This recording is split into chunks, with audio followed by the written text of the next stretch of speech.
ପରମ ଗୀତ ଅଧ୍ୟାୟ 7।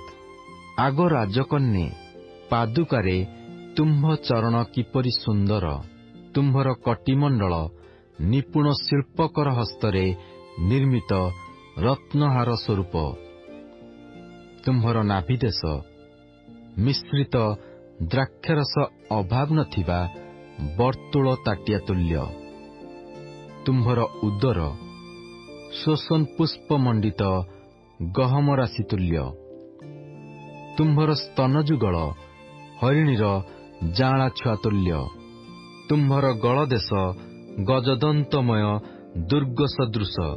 ତୁମ୍ଭ ନେତ୍ର ଯୁଗଳ ବେଥ୍ରବିମ୍ ନଗର ଦ୍ୱାର ନିକଟସ୍ଥ ହିସବୋନ୍ ସରୋବର ସଦୃଶ।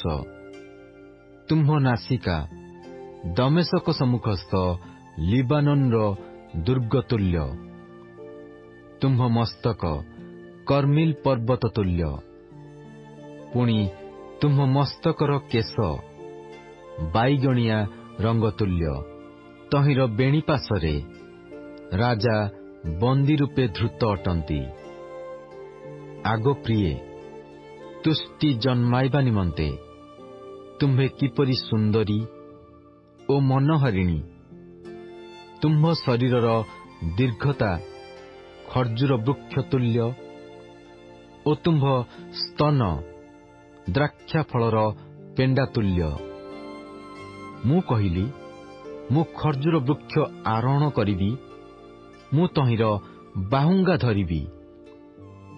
ତୁମ୍ଭ ସ୍ତନ ଦ୍ରାକ୍ଷା ଫଳର ପେଣ୍ଡା ତୁଲ୍ୟ ହେଉ। ପୁଣି ତୁମ୍ଭ ନିଃଶ୍ୱାସର ଆଘ୍ରାଣ ନାଗରଙ୍ଗ ଫଳର ବାସନା ତୁଲ୍ୟ ହେଉ। ତୁମ୍ଭର ମୁଖ ସର୍ବୋତ୍ତମ ଦ୍ରାକ୍ଷାରସ ତୁଲ୍ୟ। ତାହା ମୋ ପ୍ରିୟତମଙ୍କ ଗଳଦେଶରେ ଚିକ୍କଣ ଗଳିଯାଏ। ନିଦ୍ରିତ ଲୋକମାନଙ୍କ ଓଷ୍ଠାଧରରେ ଧୀରେ ଧୀରେ ଚାଲିଯାଏ। ମୁଁ ଆପଣା ପ୍ରିୟତମଙ୍କର ଓ ତାଙ୍କର ବାସନା ମୋ ପ୍ରତି ଅଛି। ଆସ ମୋ ପ୍ରିୟତମ, ଆମ୍ଭେମାନେ କ୍ଷେତ୍ରକୁ ଯାଉ। ଆମ୍ଭେମାନେ ପଲ୍ଲୀ ଗ୍ରାମରେ କାଳକ୍ଷେପଣ କରୁ। ଆମ୍ଭେମାନେ ଅତି ପ୍ରଭାତରେ ଦ୍ରାକ୍ଷା କ୍ଷେତ୍ରକୁ ଯାଉ। ଦ୍ରାକ୍ଷାଲତା ପଲ୍ଲବିତ ଓ ତହିଁର ପୁଷ୍ପ ପ୍ରସ୍ଫୁଟିତ ଓ ଡାଳିମ୍ବ ପୁଷ୍ପିତ ହୋଇଅଛି କି ନାହିଁ ତାହା ଦେଖୁ। ସେଠାରେ ମୁଁ ତୁମକୁ ଆପଣା ପ୍ରେମ ପ୍ରଦାନ କରିବି।